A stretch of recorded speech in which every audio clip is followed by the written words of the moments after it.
भगवान राम मर्यादा पुरुषोत्तम थे, फिर एक अप्सरा ने क्यों दिया था श्राप?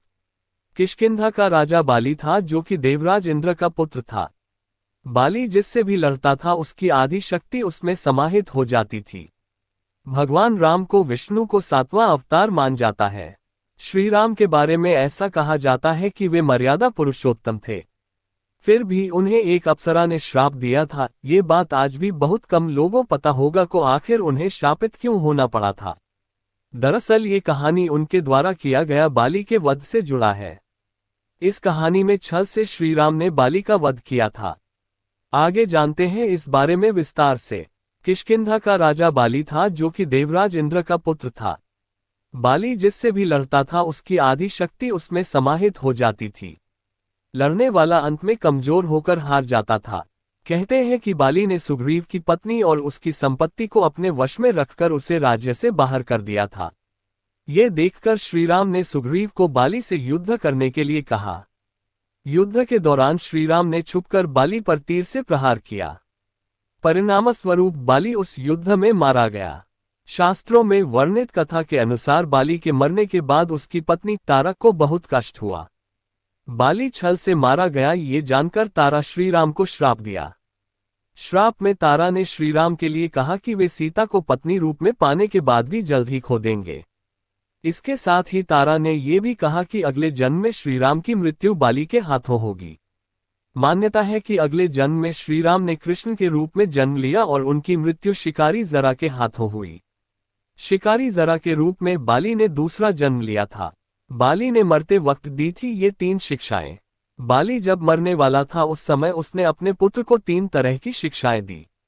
पहली शिक्षा के तौर पर बाली ने अंगद से कहा कि हमेशा देश, काल और परिस्थिति को समझकर काम करना चाहिए। दूसरी शिक्षा बाली ने अंगद को ये दी कि किस व्यक्ति से कहाँ और कैसा व्यवहार करें इसका निर्णय सही प्रकार से लेना चाहिए।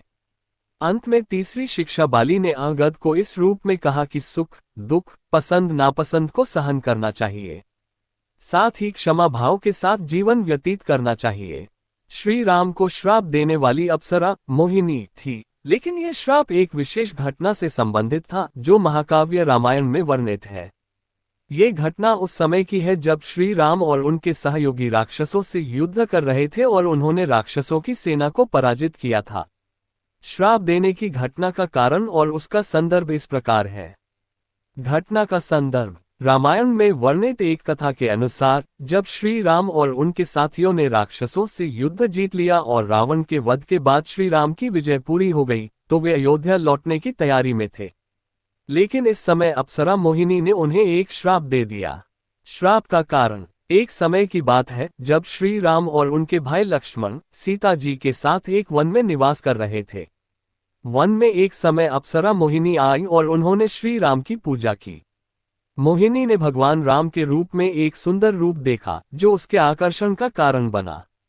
मोहिनी ने राम से कहा कि वह उन पर मोहित हो गई हैं और इस कारण वह उन्हें एक श्राप देने के लिए बाध्य हो गई हैं। कहा जाता है कि मोहिनी ने राम से श्राप दिया कि वे हमेशा एक ऐसे रूप में होंगे जिसमें उनकी शक्ति, तेज और पौरुष का प्रभाव अन्य पुरुषों की तुलना में कम होगा। इसे एक प्रकार का मनोवैज्ञानिक या आत्मिक संकोच समझा जा सकता है। ये श्राप राम के लिए उनकी पौराणिक स्थिति के अनुरूप था, क्योंकि श्री राम को इंद्र और देवताओं की ओर से विशेष रूप से एक मानव रूप में पृथ्वी पर भेजा गया था। मोहिनी के द्वारा ये श्राप भगवान राम के रूप में अधिक मानवीय दोष और सीमाएं देने का प्रतीक था। श्राप का प्रभाव मोहिनी का ये श्राप भगवान राम के जीवन में तब स्पष्ट रूप से दिखाई दिया जब वे राक्षसों से युद्ध के दौरान थोड़ी अधिक मानवीय कमजोरी का अनुभव करते थे। हालांकि वे फिर भी अपनी शक्ति, बुद्धि और भक्ति के बल पर हर स्थिति का सामना करते हुए अंततः रावण का वध करते हैं और अयोध्या लौटते हैं। ये श्राप एक प्रकार से भगवान राम की भव्यता और उनका मानव रूप दिखाने के लिए था, जिससे ये संदेश मिलता है कि वे भले ही भगवान हो, लेकिन मानवता के रूप में वे भी किसी न किसी चुनौती का सामना करते हैं। निष्कर्ष इस प्रकार अप्सरा मोहिनी का श्राप श्री राम के जीवन के एक महत्वपूर्ण और संवेदनशील पहलू को दर्शाता है, जो उनकी दिव्यता और मानवता के बीच संतुलन को दर्शाता है। ये घटना रामायण के माध्यम से भगवान राम के व्यक्तित्व को और भी प्रकट करती है।